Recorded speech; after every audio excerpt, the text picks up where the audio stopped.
I'm Jason Klom, and this is Comedy on Vinyl.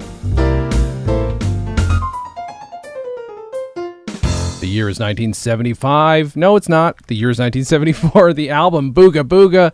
The artist David Steinberg. My guest this week is Allan Mott. Thank you so much for being here. You're welcome. I just want to start this off by saying to anyone listening to this, you don't know who I am. You started listening to this podcast and you're like, maybe this is some guy who's well known and I haven't heard of. No, I am totally obscure. I've written a few books, but I am not anybody in the comedy world. So it is just a pure mitzvah that Jason is allowing me to be on his show. I'm very excited to have you on here, and I'm also excited that you picked a fellow Canadian of yours. So well, and that's, I think, the reason is just because I've been a long time listener to the show, and I keep waiting for this record to come up. And instead, it's Steve Martin and Nicholson May over and over again. It's like, Come on, guys! So this is one I actually had a connection to that I thought, hey, I could talk about, and it would be fun. Yeah, well, I mean, and then if you want to think about Canadian records that come up, I think Great White North is the one that really ever comes up of any note. And then I have to press people. Hey, have you heard this one? Have you heard this one? And then, but I'm glad that you picked this one because I had never, ever heard it. I know David Steinberg well enough, but I had never heard this record. And also, it barely qualifies as Canadian. I think there's literally one Canadian reference on the entire album. Yeah. It's literally him talking about how he's a Canadian Jew, and that's about it, I think. Yeah.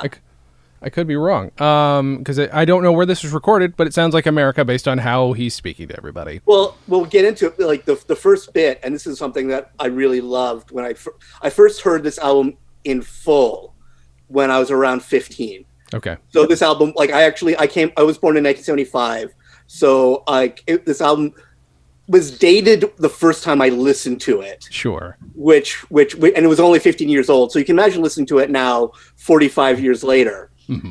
But the thing that I loved listening to it is how he gets a line saying, "My parents are Russian Orthodox Jewish Canadians." And it's clear that the audience is laughing at Canadians. Yes. Everything else about that is normal. But once he gets to Canadians, that just makes it that extra bit of absurd. Right. And they just lose it. And I think that was as a Canadian, I actually liked the fact that we were the punchline. I thought that was actually very cool and very funny that we were so exotic that that's what made it special.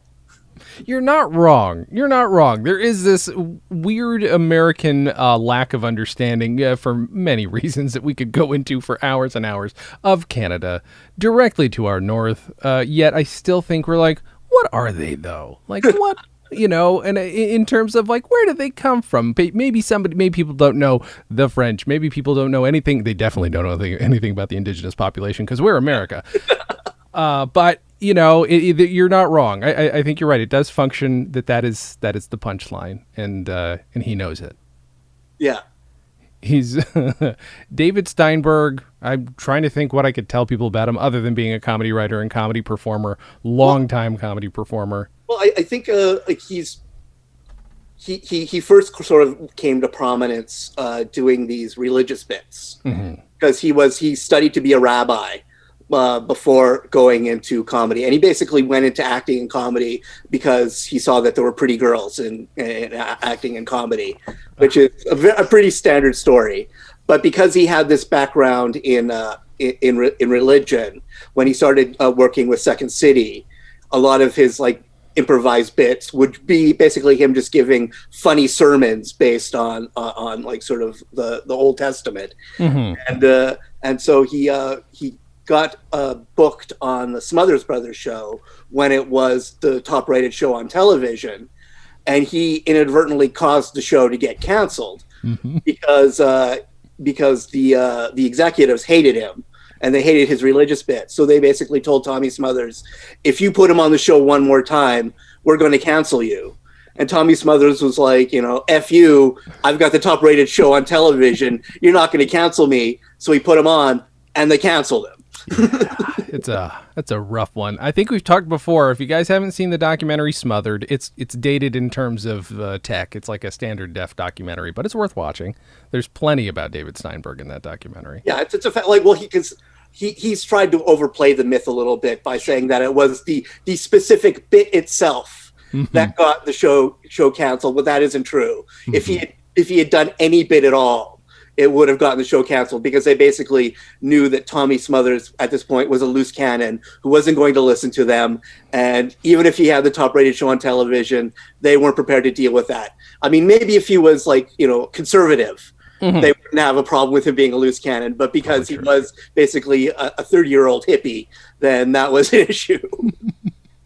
Do you have a memory of when you were first aware of David Steinberg, or is he just enough of a household name in Canada? I have no idea, because I had to learn about him in my 20s. He really, I mean, I'm an outlier because I'm someone who is so obsessed with pop culture, even as a young kid, that I tended to pick up stuff really early. Okay. So I had heard of him. Like my gateway to this album was around grade 6 or so. I discovered that there was a radio show at 10 p.m. on Sundays that would play clips from comedy records. Okay. And so my bedtime was 9 o'clock, but I would I would stay in bed, and I had like a stereo behind me on my headboard. So I would stay awake for an hour, and then I would record that show. And then I would listen to that show every day for the next week until it was time to record a new episode, because I had a limited amount of tapes. And through that, I heard about half of this album just like in pieces. And so I remember when the first time I heard a bit from him, I was like, oh yes, I've heard of this guy. But this was the first time I had ever actually heard any of his comedy. Mm-hmm. Okay. How much of it tracked and how much of it didn't? It's this is a very 1974 specific record. Well, and that's part of the reason why I like it, is because I'm the complete opposite of everyone else. When they use the term dated as a pejorative, when I hear that something is dated, I run to it. Because I love media that is a very specific snapshot of its time. Like, to me, that is far more fascinating than something that is so-called timeless.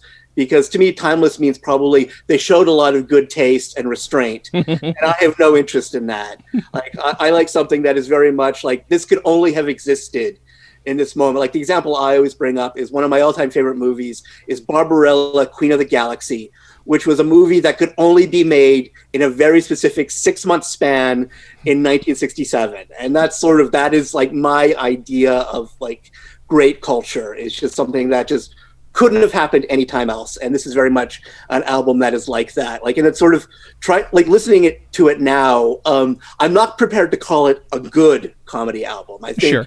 I think it's pretty light. I think it's not like he goes to some interesting places, but doesn't really explore them to the point that it actually becomes interesting. Right. It's a very shallow album. But I think the thing that I really appreciated about it as a kid was I liked the musicality of it. And I think that was something, like, when I started listening to comedy albums, one of the things that really attracted me to them was I love the idea of, like, this was this thing that I traditionally associated with music, and it had people talking on it. But I found myself listening to them the same way I did to musical albums. And so as the comedians did their bits, I would listen to it like as if like a singer was like singing a great part of the song. So for me, like the joy of this album is like like what he says, my parents are Russian, Orthodox, Jewish Canadians. It's the specific way he says it that makes it pleasurable. It's not even so much that it's a funny joke. It's just the way it's the delivery. And I think that's a case like where it's not so much, it's the singer, not the song. I think the way he's delivering the lines is funnier than the actual lines themselves. That's absolutely fair. I think, honestly, that might be one of the things. I mean, obviously, the specific content of the sermons was of concern to the highly conservative folks who were running CBS during the Smothers Brothers years. But he also, I think one of the things that's most effective about those, the religious observations, such as they are fine. But he has a very specific way of speaking. which again I always assumed was affected for the bit, but it's very much on display in this record. He just enunciates a lot. He's a heavy enunciator, like a very well spoken sounding. He sounds like he might be a little smarter than the jokes he's telling, which I find interesting. He's a very specific speaker, and there's something about the way he speaks that again I think speaks to what you're talking about. Well, and also the other thing I like about him in terms of like this is that I have a fondness for show business personalities that I felt like bridge the gap between the generations. Mm-hmm. And I think Steinberg is very much like part of him is very much old showbiz, but then also his material is sort of trying to be the hipper 70s like sort of thing. But like if he had a show in Canada called the David Steinberg Show, mm-hmm. which is fascinating. It's not good, but it's fascinating because he's the host and his co-star is Bill Saluga, who no one will remember. He's a guy who's best known for a Simpsons reference from 30 years ago. He was the guy behind Ray J. Johnson, like, you can call me Ray, you can call me Jay. Mm-hmm. So like the fact that he's obscure to me, I feel like shows how obscure he is. But the thing that makes the David Steinberg Show notable is that the other cast is made up of future SCTV cast members like John Candy and Martin Short and Dave Thomas and Joe Flaherty. And so it's very much a show that feels like it's two generations colliding. Yeah. Because it's like Dave Steinberg it's very much old, like sort of like, and the guests they have, like Milton Berle is an actual guest on the David Steinberg Show. Ethel Merman is a guest on the David Steinberg Show. So it's very much old Hollywood, old showbiz. And you get the sense that that's what David Steinberg was more comfortable with. But he also recognized that, this wasn't, really going to get him far in life. So he had to have fresh blood too. So you have the actual funny bits with the people from SCTV. Yeah. That's phenomenal. He also, I got that sense just from him pulling a Dick Cavett and name dropping Groucho just to make a joke. It was either he made the joke to drop the name or drop the name to make the joke. I'm not entirely sure which. There's a bunch of name dropping on this album. Yeah. I maybe Groucho's the oldest of them. I could be wrong. Maybe there's an older, and there's some references that I got to tell you. If you reference David Eisenhower, I'm out. I have no idea what you're talking about. I'm sure that's hilarious. They loved it. The audience ate it up. Yeah. Well, there's a whole Watergate bit on this, which does like one thing I like about dated things is that they often show us how much things have changed, but also how much things have stayed the same. And I feel like if you change the names in his Watergate bit, it's basically a Trump MAGA bit. Like it's exactly the same. Mm-hmm. Like literally nothing has changed. And there's one line in this. Well, do you want to go like track by track, or do you just want to talk generally? I think I'm up for whatever you're more comfortable doing. Honestly, well, let's. I think it might be funner just to go like to go by the different tracks. Like the first track is "Take My Wife, Please," which is basically he talks about marrying an Italian woman, and his parents are Russian Orthodox Jews, and how and sort of it's basically about how difficult it is to find someone who will marry them. And the best line is like the rabbi who he first sees is like, your wife, of course, is a Jewess. And he's like, yep, and I'm the Jewee. and it's not a great bit, but I think it is it has even like sort of the name of the track, Take My Wife, Please, like is Henny Youngman, like so it has that sort of, but also like it's referencing like sort of moving on and going like beyond the old stereotypes. And like probably the best line in the bit is when he talks about like we did manage to find like a reform rabbery bordering not just on this side on Nazism,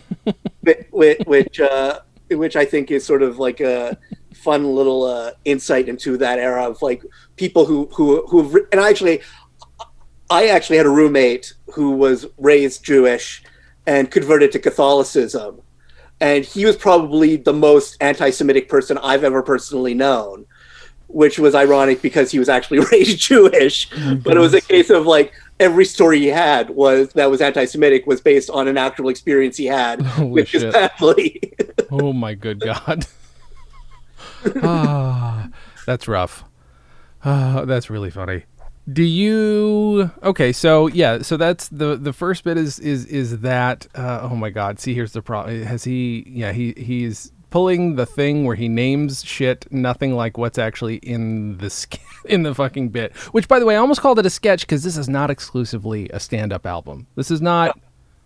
No. It opens with dogs barking over the audience. We should point that out. Well, and there are a couple of sound effects in here that just come out of nowhere, have no explanation. They're total like non sequiturs. And my guess, the dogs barking is probably they had the introduction and they had the space between him coming out and him starting, and there was probably some audience chatter that they were like, "Oh, we can't have that on the record," so they played the sound effects over that. Because there's a couple of specific moments where you can definitely hear the audience in the over the album. Yeah. So they were clearly audible. So that was my guess, is that they added that in just to drown out some comments that they didn't want to actually be overheard. Oh my God, that's possible. Yeah, I hadn't thought about that. Because there's even a quick bit where somebody does talk to him and he's cool about it.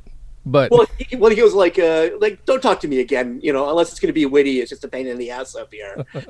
Which is like, and that was one of the like when I was listening to this as a teenager, that was like I just like sort of that exchange, like that sort of made it feel like, okay, like he could, he could be fresh in the moment. Like all of his bits weren't like, because he's one of those ones where it does sound like he's done these same bits over and over again, word for word, perfect. Like every night, like you're not going to see a different David Steinberg show if you see him twice in a row. Like you were seeing the exact same show twice again. But in his second track, 33 Revisited, that one is interesting listening again because it's talk about how he's now 33 and how old he feels and how he wishes he was young. And it's fascinating because the first time I heard this bit, I was 15, and now I'm listening to it at 45. And it's a very different experience. Now listening to a 33-year-old talking about how old they feel, and it's like you just want to slap the dude and just be like, shut the fuck up. But that is he does have a great line like where he's talking about Bob Dylan, who named himself after the great Welsh poet Dylan Zimmerman. And like I was proud like when I was 15 that I got that joke. Like that's like there are some like arcane references in here, but like it's one of those ones where like if you are like in on it enough that you actually get what the joke is, you do feel like that little bit of extra reward. Like he never goes like the Dennis Miller. He doesn't go like Dennis Miller level. Sure. But then I always I was a fan of Dennis Miller before he actually went evil. And so like I've always been like I am a sucker for an obscure reference like that because it does make me feel smart.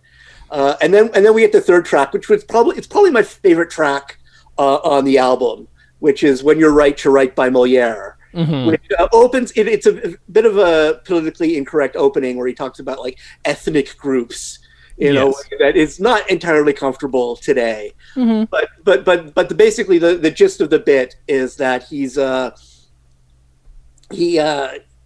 like the day before the big test, and he assumes he doesn't really need to study that much because he already knows the material. And then he decides he's going to take a nap before he studies. And then he sleeps all the way until the morning, and he has to take the test without having studied. And I really, as a kid, I love this bit because I was that kid. Like I screwed myself when I got to university because I had literally never studied for a single test. Like before, like I was happy with my B. Like I didn't need to study to get that A. I was happy just sort of taking what I had gleaned in like class and using that to get my B. So I totally understood this, but then sort of like the gist of the entire bit, it rests on the word moribund, which I think is a good choice. Like even like talking about the audience being audible. At one point, you can hear like a woman say like, "I don't know what that means." Out loud. It's so funny. And that's like so it's about him coming up with the essay, like about how he has to like, because the question he has to answer for the essay is refute the allegation that the literature of the Middle Ages was moribund. and I think that's because like it's clear that the audience has, like most of the audience doesn't, and for if you're listening, it refers to obsessed with death. Uh-huh. That is what it means. So that is so, and I think the first time I heard this bit, I actually looked it up. So from that point on, I was able to listen to it and Sure. actually like have some idea, like because I would have been around the age he was pretending to be in this bit when I actually heard this bit, and there's probably my favorite part of the bit is probably another part that hasn't aged well, Uh-huh. but where he's talking about Helen Lewicki. Oh, yes. Because he talks about how beside him is this super genius guy with a big brain, inside of which is like the sum total of the combined knowledge of the universe. And then on the other side of him is Helen Wiki, on which is a red Angora sweater, which is the sum total of Helen Lewicki, which is also the combined knowledge of the universe. And like it's totally sexist, and it's not great. But I remember just listening to that and just thinking that was very much true of my lived experience as a 15-year-old teenager of taking a test and being distracted by the kid who was getting it done like that, and on the other side, the girl you had a crush on who just like happened to be wearing the most amazing outfit that day. Yeah, I will. I at the very least feel like it is in the character, it is in the mind of the 15-year-old that those things are coming out. At the very least, it is not. Yeah. Him justifying those thoughts, Yeah. So, and I also have to say, like, I am very much the same as you in terms of, like, I fucked myself over when I went to college because very much was an 11th hour wonder, could just get it done, whatever I gleaned from class. This whole bit about the actual report and how it ends up is... Yeah. It's exactly how I've written papers and would pass somehow, but...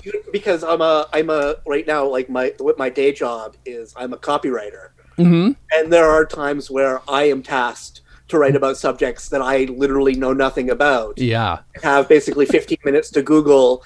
And so like even now, like my ability to sort of bullshit like this is like, that's basically how I make my living now. Mm-hmm. And so like it does have a little bit of resonance. Like in my opinion, the literature of the Middle Ages is not moribund. And then just goes on, then just how, the manifold ways he will tell you that is the case. Oh my God, it's so good. Sorry. But in order to justify how the literature of the Middle Ages is not moribund, requires a knowledge of that period. And then he ends it like, which I wish to God I had. It's a solid bit. It's a solid bit. Yeah. And then he follows that up with a short bit called Critic Redux. Uh-huh. It's like basically just what's funny because like he talks about how sometimes he, when you're exploring a bit, which you get the sense is something that he probably never really did. Mm-hmm. I don't get the sense of him being someone who went on stage and really like sort of like, well, I guess he did improvise like the sermons and stuff like that. Mm-hmm. But so he did a bunch of Second City, but you listen to this album, you don't get the sense that he was a big improv guy, like in terms of his bits, like his nightclub stuff. He liked them to be very well rehearsed, especially like when you watch the David Steinberg show, half of the show is just him doing stand up. Okay. And like some of these bits from this album are in that show.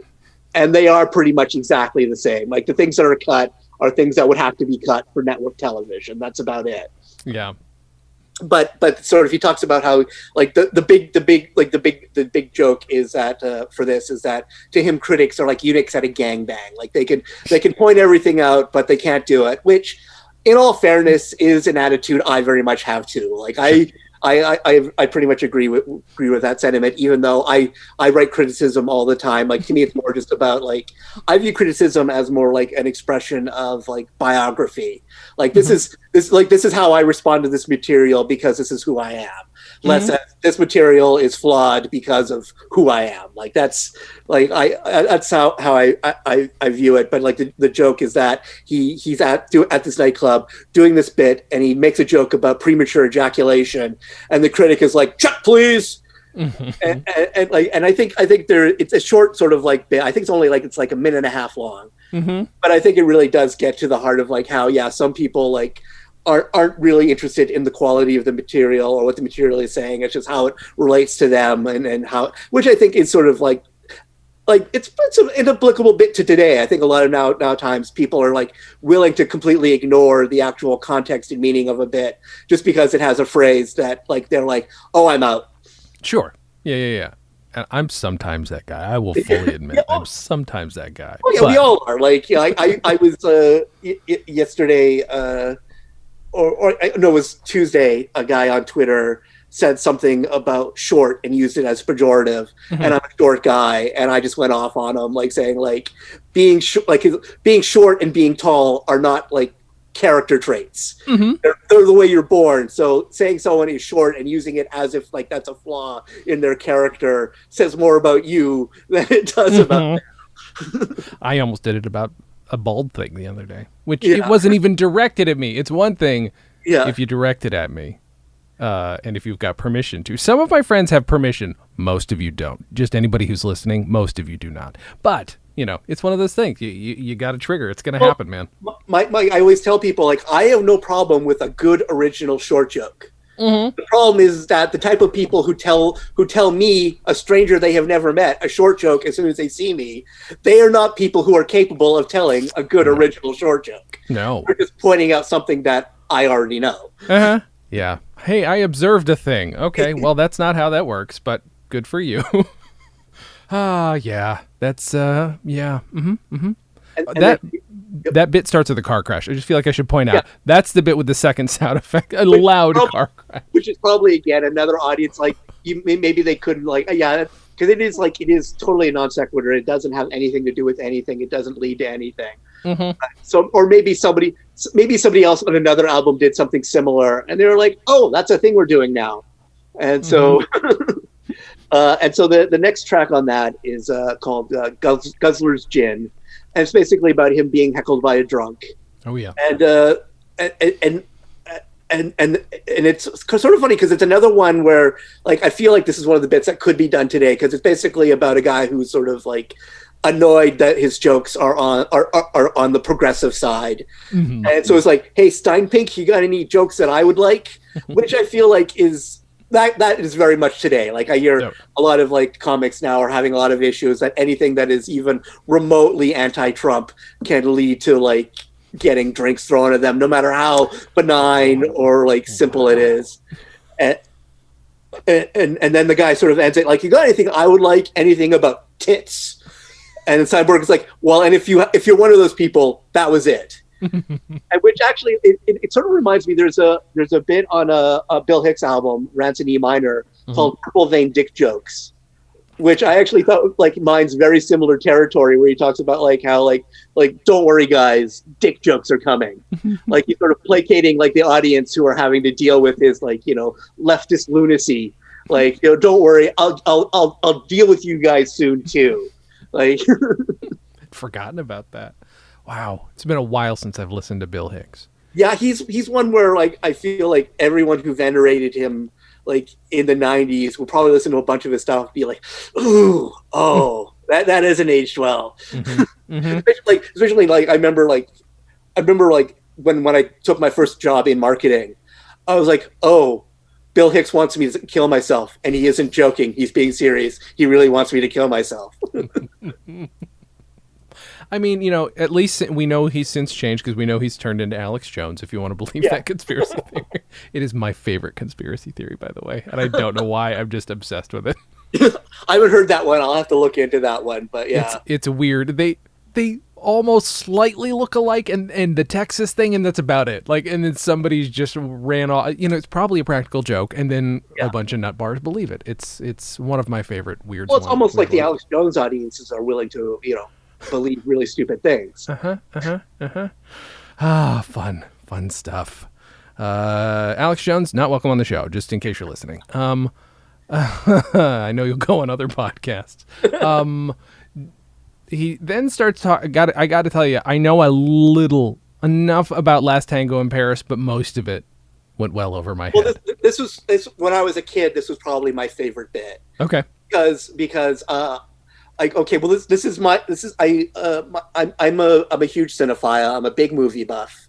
That's probably like 90% of my personality.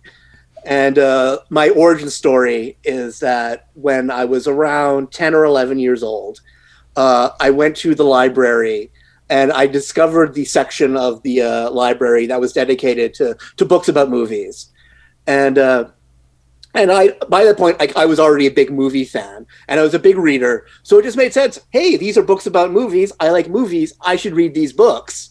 So literally the first one I pulled out of the stack was a book called Cult Movies 2 by Danny Perry, which is about like midnight movies of the period. And it was interesting because like at the time I thought all of these were really old cult movies.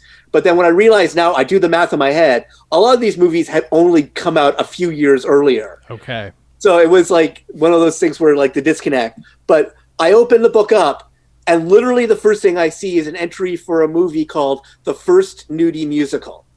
And right in there is a picture of one of the women in the movie, and she's topless. And I'm like 11 years old, and I'm seeing boobs in a book that I just stumbled across at random in the library, and it was like I had won the lottery. Sure. I had just realized that there were books in the library that had naked pictures of ladies in them. And so I proceeded to take out every single book out of that. But I found like the books that I liked the most were the books like Cult Movies, which were about like sort of like the outsider cinema, like the sort of the like less the movies that like were universally beloved and considered classics. Sure. But were like sort of so by that time, like even though I was only 15, I hadn't seen Last Tango in Paris, but I had read about Last Tango in Paris because it was actually in one of the Cult Movies books. Okay. So I actually knew the entire plot, and so I actually thought it like the line where he, like how about the movie is about boy meets girl, boy rapes girl, he loves it, she loves it. Like I actually knew that was an accurate description of the movie. Wow. Holy shit. And so like listening to this bit, and this is where he goes major name droppy, because he talks about how like they're like he's invited to the screening of the movie, and for all we know it's a bit, we don't know if this is actually true or not, but he talks about like how he's one of 15 people, like, and there's Mick Jagger and Aristotle Onassis and Jackie Kennedy and like all of these super famous people, and he's at the bit, and the movie starts playing, and he goes like, and it is erotic, and it is working. and he goes like, I behave like exactly how people would expect me to. I'm flinging myself on the screen. And I just love this, like, I love this image of him being like so horned up by this horny movie that he's literally humping the screen in front of like Jackie Kennedy and Mick Jagger, and how they have to literally pry his fingers off the screen.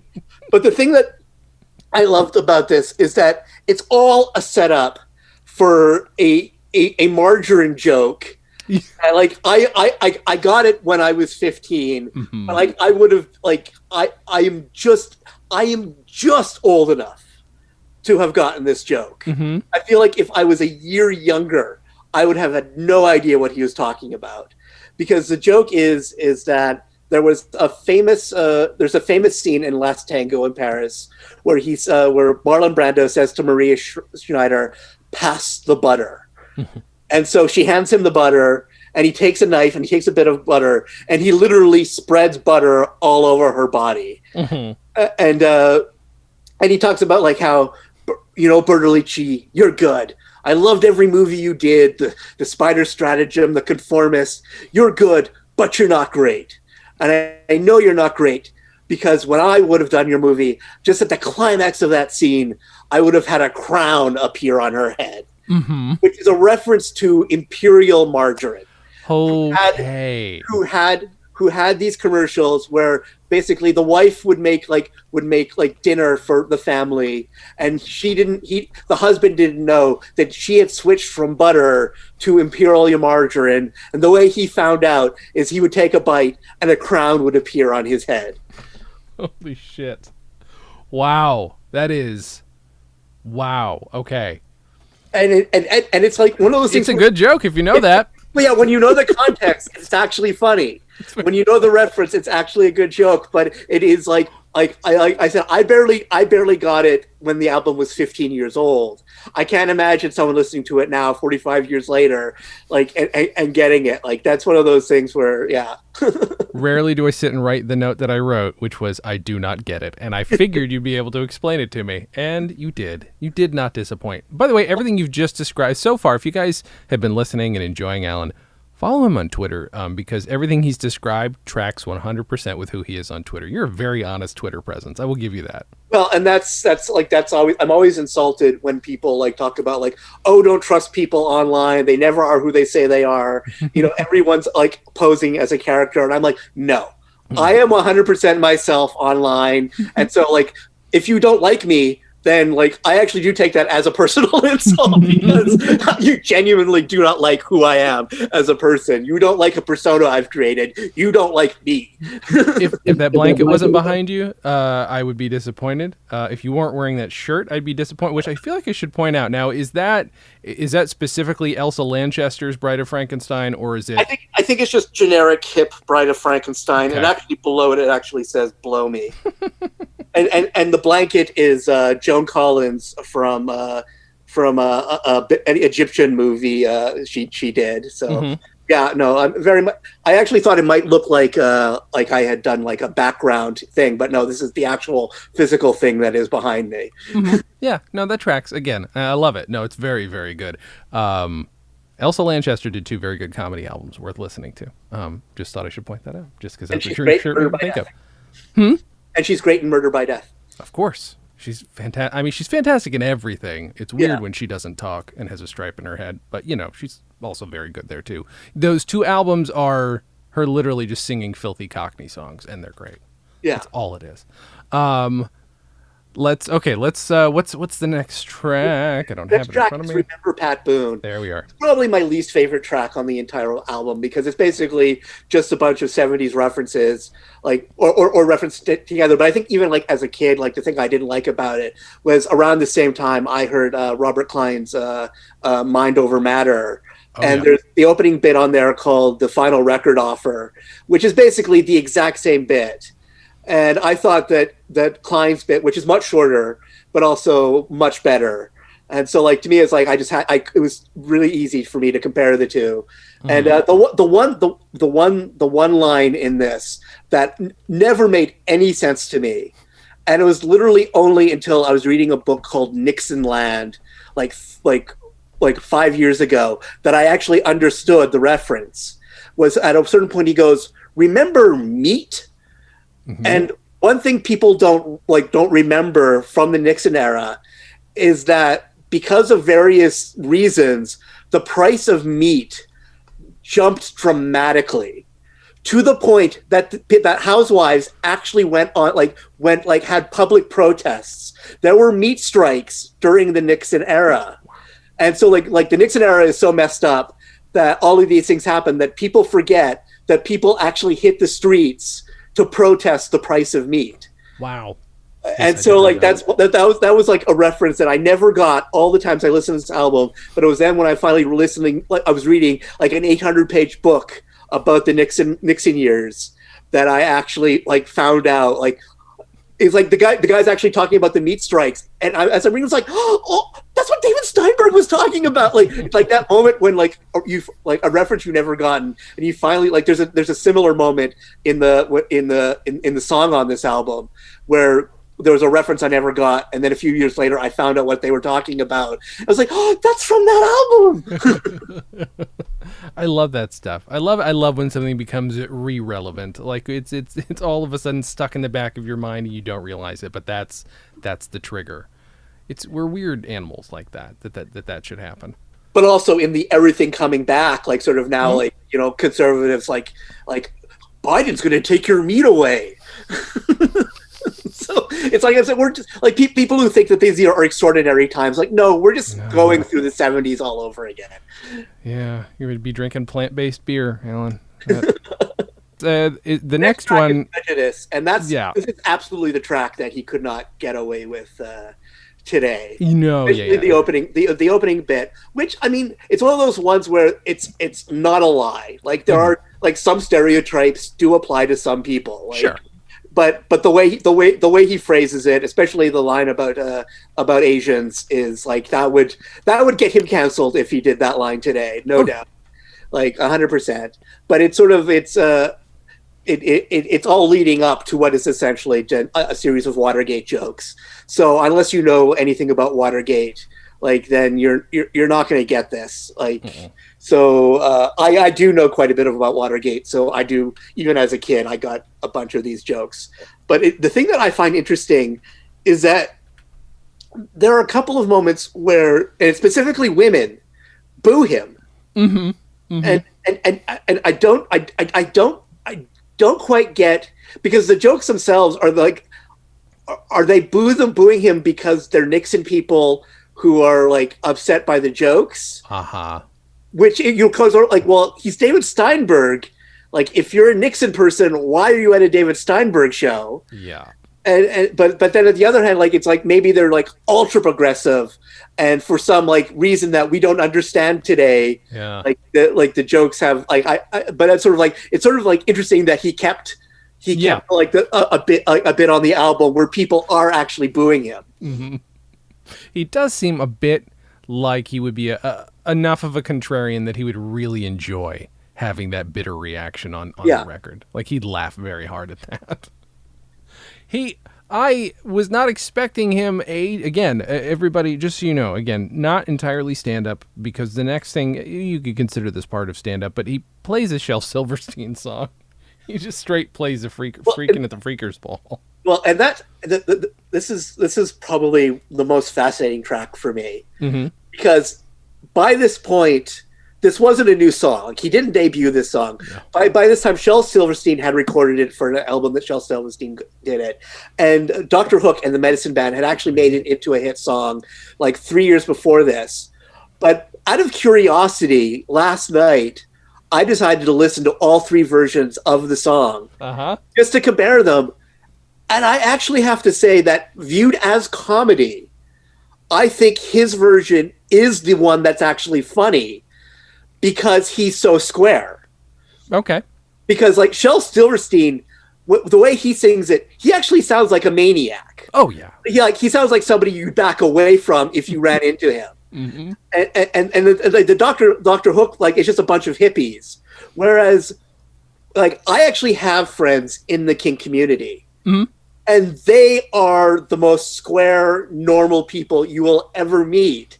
So to me, like, Steinberg's version is funnier because it's actually closer to the truth, which is that all of these people at the Freakers Ball are really just a bunch of nerds who are into role playing. Like, it's basically LARPing with like ejaculations is what it is.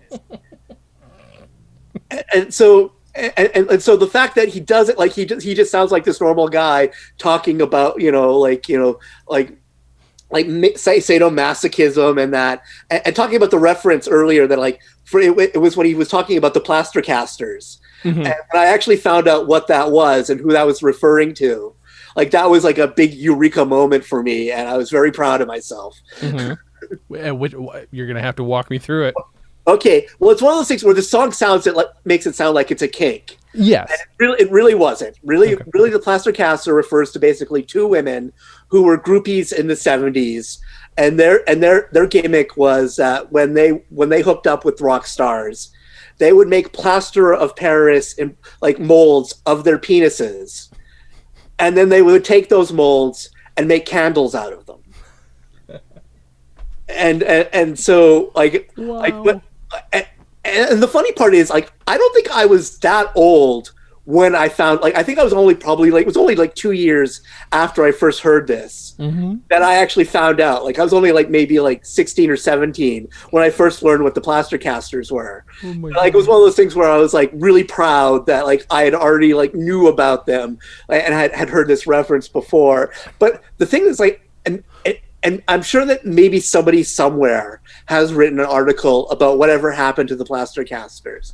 But, like, listening to it now, like, it brought up so many questions. Like, it had me wondering, like what did they do with the molds? Like, did they make the candle once and then destroy it, and then they burnt the candle? Was it like some sort of sacred thing to them, or was it like a business? Like, did they like I like to imagine like there are two women in their 70s now at like some like like farmers market selling like Jimi Hendrix and Jim Morrison's like penis candles, like that they just Holy shit. This is I've never heard of this. I'm now fascinated. And I do want to know if I will tell you right now, I can see a picture of one of them fairly recently holding one. So they held on to. So they either didn't burn them or they still make them. Right. Yeah. And like, there's part of you that's like curious as to where you can buy them, because how could you not be curious of where, maybe Mick Jagger's cock is? I don't know. It's fascinating. That's phenomenal.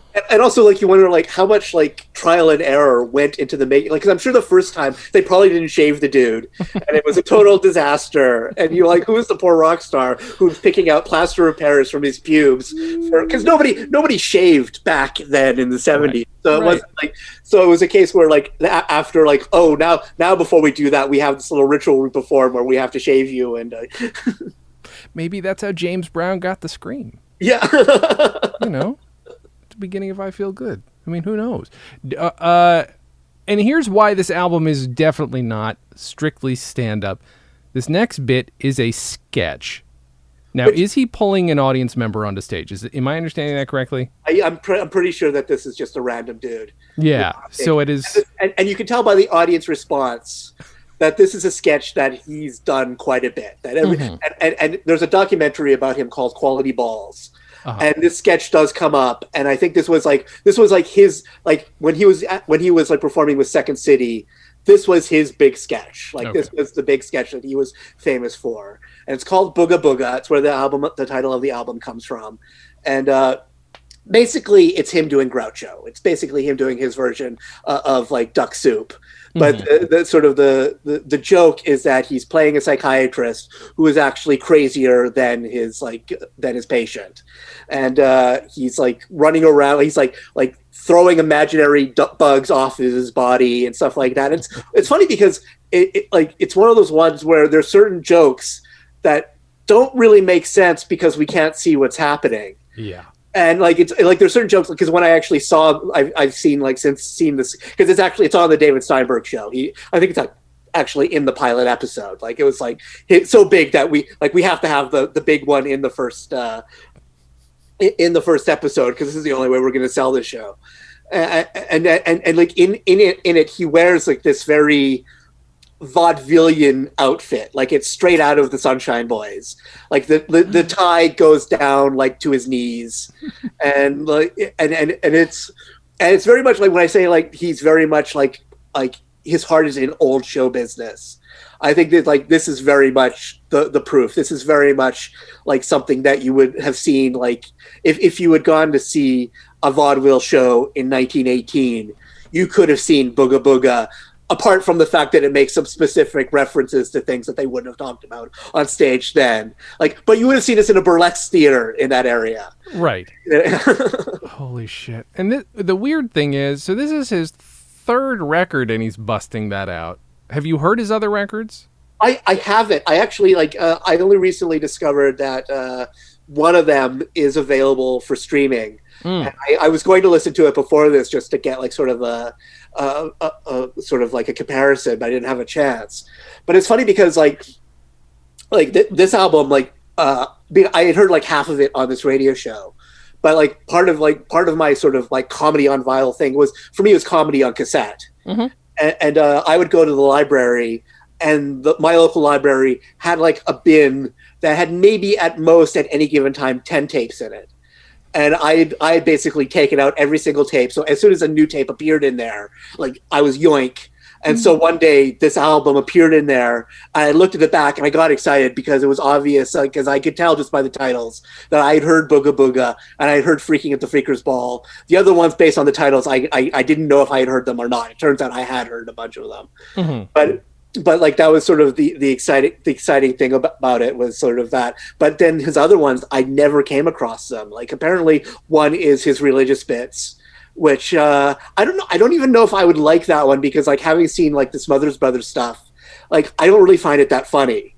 And right. I think that's because it's one of those, it's the same reason why I don't find The Exorcist to be frightening, is that as an atheist, that material doesn't really hit me the same way it does someone who's like raised. Well, this is my relationship to religion. This is my classic anecdote. Mm-hmm. Is that when I'm around 30, I'm walking into my parents' home, and my mom is filling out that year's census at the kitchen table, and she's like smoking on her cigarette, and she takes a long drag after looking at a question, and she shouts to my dad, who is in the bedroom watching TV, and she goes, "Bill, what religion are you?"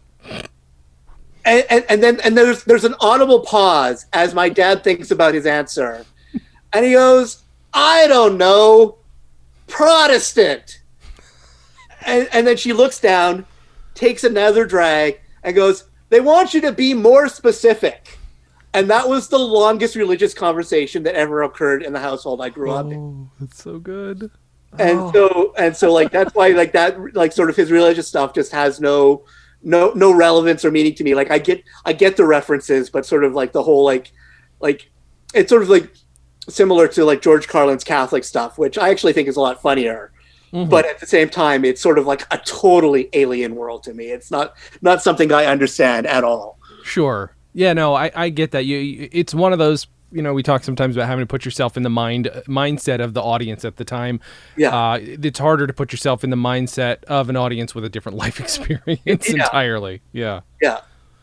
Yeah, that's so funny. Like something like this, you can, especially if you've got enough reference points, you can flip yourself back and be like, okay, I can picture myself in this audience or whatever one pick. I've never talked to anybody really about what they picture when they listen to a stand-up record. And I usually think I picture just the person on stage and just a blur of people in the audience. I don't ever picture until somebody speaks and says something specific. Then I think my brain tries to picture them.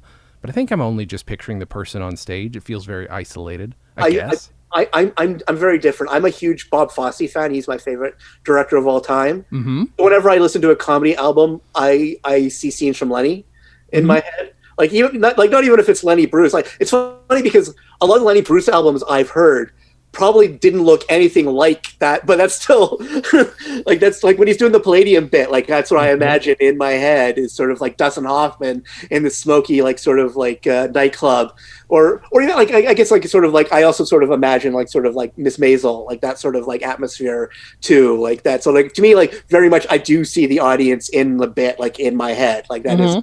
And like sometimes like it is like sometimes there's some albums you can tell were recorded in a nightclub and some were recorded in a theater, and it does tend to like make a difference in the album, like that it does sort of like affect sort of like how you appreciate it like as you listen to it. Mm-hmm. I wonder if that comes from me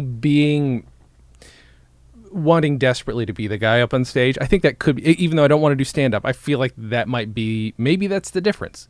Because, not to say fuck the audience, but my brain is just very specifically like, how would I have done that bit? How could I improve that bit? My brain does that even if I think it's a perfect bit. It doesn't matter.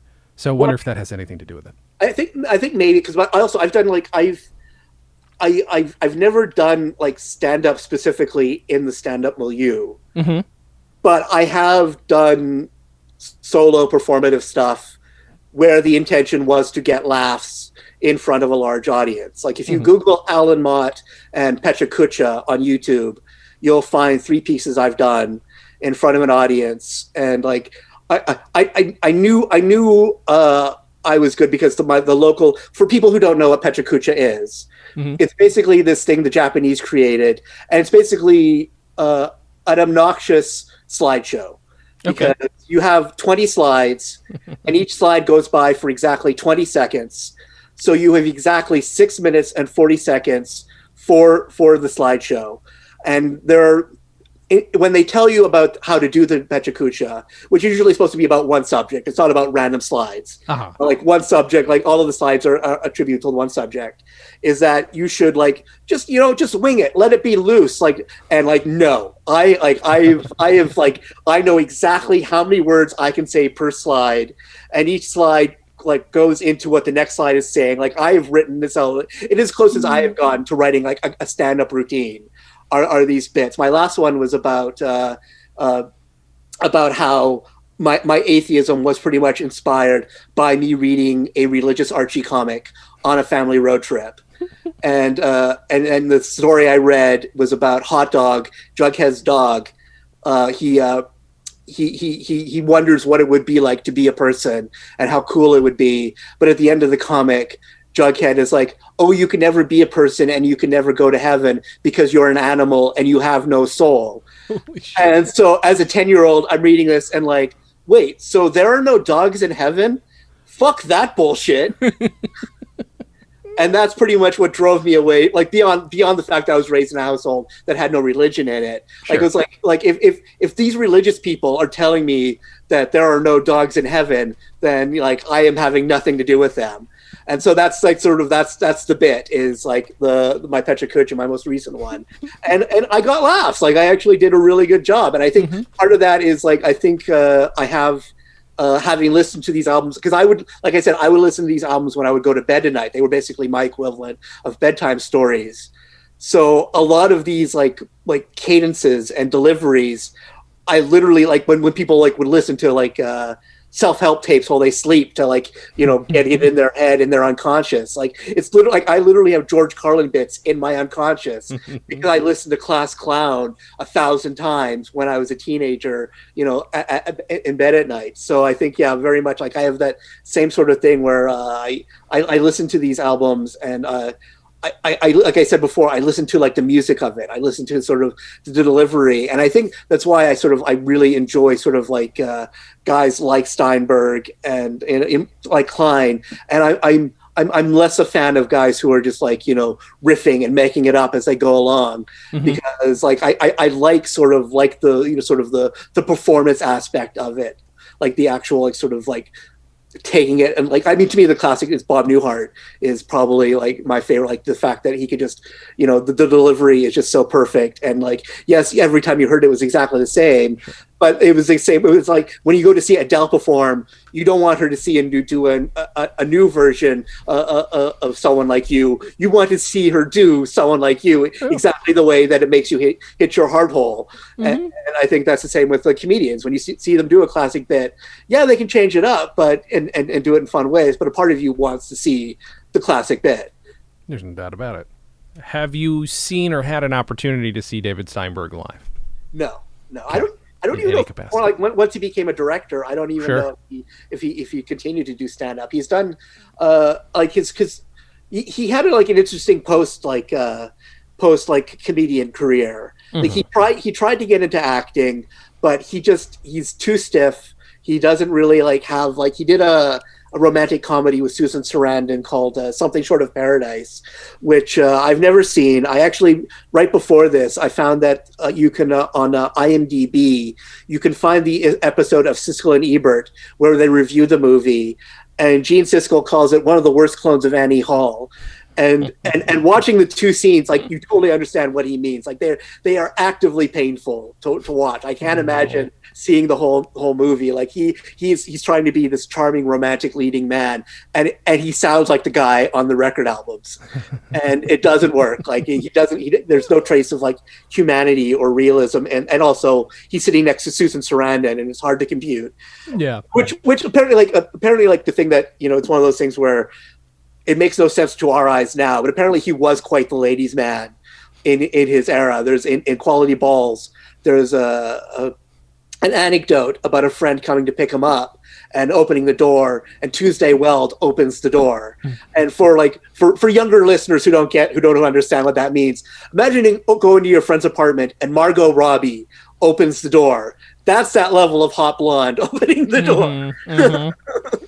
That's like whenever I interview Phil Proctor of the Firesign Theater, and every other word out of his mouth is one of the women from the 60s that he dated or knew. And I'm just like, what the fuck was your life, man? Yeah. Tuesday Weld included. It's a weird conversation every time. I love it. And that's apparently like David Steinberg. Like he's very much one of those guys who every, like Dick Cavett, he's met every single person and has a story for every single person. And which, I mean, completely fair. If I was that dude, I would be that dude. Like it so happens that I don't have that list of names to throw out. But if I could, I absolutely would, and shamelessly. Sure. And then he tried to do a sitcom, but it didn't get past the pilot stage. It's called My Dad a Dog. My Dad's a Dog, which isn't what you would think it would be. It's actually about an actor who gets hired to be in a show called My Dad's a Dog, which is about a dad being reincarnated as a dog. So it would have been a meta thing where like his kids are embarrassed that he's on this really lame sitcom. And I actually remember seeing the pilot because like back in the 80s, what they would do is they would have like things called like the CBS Summer Playhouse, where they would like fill up time by showing like failed pilots. Love it. And they would try to make it like audience interactive, because you could phone and say like, did you like this show? Vote for it and it may become a series. And not a single show they aired ever actually became a series, because they were all like, you could all see why they actually didn't become. There wasn't a single one like, why didn't this make it to air? It's like, oh yeah, that's why this didn't make it to. Wow. Well, it made it to air, but why didn't make it to series? Wow. And so beyond that, he ended up becoming a director. And I think it was Burt Reynolds who was actually to blame for that. He had him direct a movie called Paternity, which is a really sort of forgettable, not very good sort of comedy about Burt Reynolds trying to find a woman to have his baby for him. And then he followed that up with a movie that a lot of the SCTV people are in called Going Berserk. And it's not great. Like for all the people in it, like it's one of those ones where like that whole period is full of disappointing movies with SCTV cast members. Like if you've seen Armed and Dangerous, you know what I'm talking about. And it's kind of at that level, but it has one truly brilliant scene. It's probably one of the funniest scenes that John Candy ever appeared in, which is in the course of the movie, he ends up getting handcuffed to Ernie Hudson. And they're on the lam from the police. And Ernie Hudson decides that he has to visit his girlfriend, who he hasn't seen in a while. Mm-hmm. And so Ernie Hudson goes to his girlfriend's apartment, and they have like John Candy stand outside the door while they're still handoff together. And then we see him as his body is jerked around as Ernie Hudson and his girlfriend have sex together on the other side of the door. And it's purely a thing where it's purely like John Candy being a physical comic. And it is true. I'm sure you can find it on YouTube if you look at it. Like just watch that clip and you'll see everything you need to see out of Going Berserk. And it's brilliant. But then like as far as his directing career, I know Jason can agree with me on this. He has directed at least one masterpiece. Mm-hmm. The Wrong Guy. The Wrong Guy, yeah. Which is probably the most underrated comedy of the entire 90s. Mm-hmm. Callicran, Stinson, Hillmanton. It's one of the funniest things that's ever been. I'm trying to think who is it that one of my fellow news radio nerds online calls themselves Enema Bag Jones. That is their name online. And come on now. It's hard, by the way. I feel like I'm doing the film a disservice by just quoting some jokes that don't make sense unless you've seen it. But it is a very brilliant movie, and it's David Steinberg was given something good to work with and did a good job with it. Did a great job with it. But it's funny because he appears to like if you listen to the comedy on the Blu-ray, mm-hmm. he leaves like a third of the way through because he has to go see a house with his wife. And then when they recently had the reunion on Zoom, mm-hmm. he had technical issues. So it's sort of like at the same point, it's the only thing. It's really the only thing in terms of film mm-hmm. that he should be justifiably proud of. But every time he gets to talk about it, like it's very truncated, and he doesn't really get into it. The one live Q&A I saw for it, he wasn't there. Yeah, his TV. Since then, like he's basically made his living since then as a TV director. Mm-hmm. He directed pretty much like the majority of Mad About You. That was his big gig for a long time. And he also has directed quite a few episodes of Curb Your Enthusiasm. So those are like his big shows since then. And he did a show that's on Prime called Inside Comedy, where he interviews like comedians and stuff like that. It's a fun, interesting show if you're interested in comedy. Here, tell the folks at home why listen to this album, because I dare say a lot of people listening to this know nothing about David Steinberg. So not to be rude to David Steinberg, I'm just saying I know the audience. So why listen to this record? I mean, if you're someone like me who has sort of like whose interest in pop culture is as much historical as for entertainment purposes, like mm-hmm. it's very much a time capsule of a very specific kind of performer in a very specific period, and like while there are bits that sort of like have transcended time and are relevant to today, there are also elements of this album that really could have only existed in 1974. And I think that is like, if you if you want to just hear something that is timeless and classic and will always be good, you have your Richard Pryor, you have your George Carlin, you have those albums and enjoy them. But I think like it pays to like, and I think this also kind of applies to Robert Klein, who I think overall is a better stand-up comedian. But I think his albums also have that sort of quality of being very much of that moment and of being for a very specific generation, because a lot of what Robert Klein talks about is being a child of the 1950s. Mm-hmm. And I think if you're not a child of the 1950s, a lot of that stuff you will be lost unless you actually have spent a lot of time studying the 1950s. Fair, yeah. Well, that's a perfect, concise description. Okay, now I would need you to promote yourself and the things you do, but I need you to talk about Canadian content regulations. Please hit me with your thoughts on Canadian content. Well, Canadian content, for people who don't know, is basically Canada is a very small country. It's 30 million people on top of 300 million people. And so the idea is that for Canada to have any culture at all, we have to basically force our networks and our radio stations to play Canadian material, because otherwise they would only play American stuff. So the idea is that if a piece of material meets a certain amount of Canadian content, that means the performer is Canadian, the place where it was created is Canadian, and the producers are Canadian. If it meets two out of those three variables, then it's considered Canadian content, and then it is easier for it to get played on Canadian radio and on Canadian TV stations, because they are obligated by law to play a certain percentage of Canadian content. And also it doesn't even have to be a Canadian thing. Like, there are a lot of like movies that count as Canadian content because they were shot in Canada and the star is Canadian, even though they were produced by a Hollywood studio. Like a Ryan Reynolds movie that was shot in Canada, for example, would count as Canadian content, even if it was produced by Americans. And I have no problem with it. Like, I tend to be very judgmental when it was stuff like I love like a show like Top Chef. Mm-hmm. But I would never in a million years watch Top Chef Canada, because it's just such a pale, like weak ass, like carbon. Like, it's what you would get if you're taking something from like a population that is literally a tenth of the size of the population the other show has to deal with. And so that's why I don't watch a lot of shows that are specifically Canadian content. But also, like, I'm completely happy that Canadian content exists. Of course. I mean, it's very important. And if it weren't for that, you wouldn't have Range Rider and the Calgary Kid, which I suggest people look up. But I don't know if it's on YouTube or not. I don't know if it's on YouTube or not, but it's a very young Michael Myers. And also, like, Bob and Doug McKenzie exist because of Canadian content. Because the reason why they exist was because they were told for the Canadian version of SCTV was a minute longer than the American version. And so the producer said, well, we want that one extra minute to be specifically Canadian content, to be like something that only applies to Canada.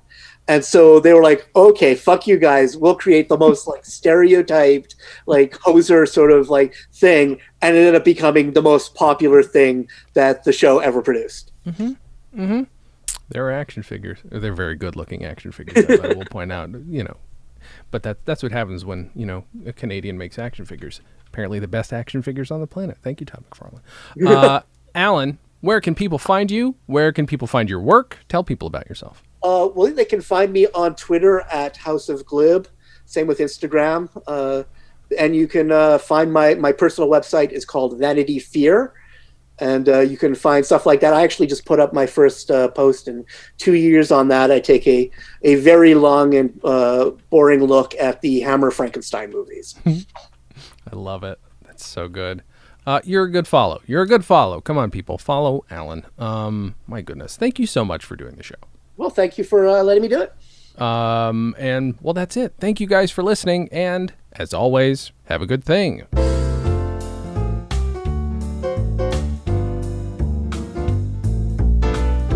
Comedy on Vinyl is a production of StolenDress Entertainment. It is produced by Mike Warden and is hosted and edited by Jason Klom. Our theme song was composed and performed by Richard Levinson. You can email us at podcast@comedyonvinyl.com. You can also send snail mail to StolenDress Entertainment, P.O. Box 805, Burbank, California, 91503. Subscribe to Comedy on Vinyl on Apple Podcasts, Google Podcasts, and anywhere else you can find podcasts. Give us a 5-star rating and write us a review. It helps. You can find us on Facebook, Twitter, and Instagram at Comedy on Vinyl, or find everything in one place at comedyonvinyl.com. A major portion of Comedy on Vinyl has been underwritten by Stand Up Records. Please visit standuprecords.com for all your comedy needs and tune in to the new Stand Up Records channel available on the Roku, where you can also find select episodes of this podcast. Visit StolenDress.com to listen to our other podcasts, watch videos, and imbibe freely of our multimedia content going back 15 plus years.